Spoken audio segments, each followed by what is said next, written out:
we start out pretty much every practice with what we call Vegas closeout, and there's a variety that we do. I just want to show you the basic, and we'll start sometimes with 3 lines. So there'll be a line here, a line at the top of the key, and a line at the other top of the key.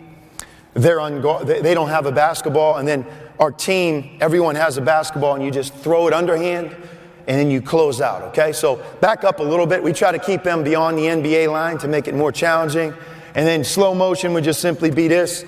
You know, I throw the ball. How we teach the closeout is simply this. Obviously, I run, big step, big step. I want to cover ground as the ball travels. But as I approach, my butt goes down and my hands go up, both hands. There'll be some people that would argue, Coach, you can't have your player both hands above his head and keep the dribbler in front of you. I disagree. This is what we do. What I'm not telling them to do is this. So I go big step on my approach.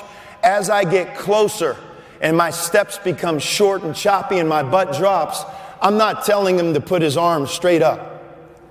Of course I'm going to get beat.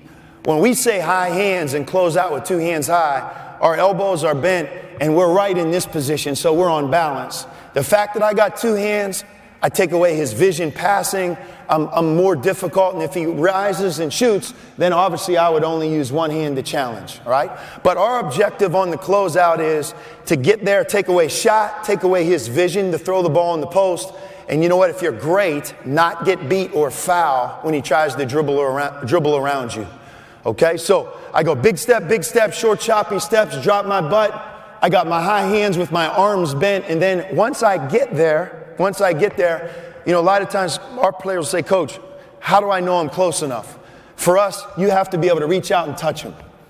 If you can reach out and touch him, then you're close enough. And what we have learned is every player is different. So Rondé Hollis Jefferson, he's 6'6". He had a 7'1" wingspan.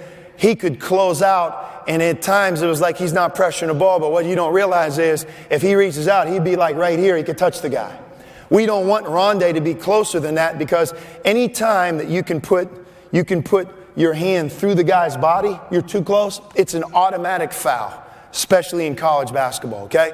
So how do you know you're close enough? Reach out and touch him.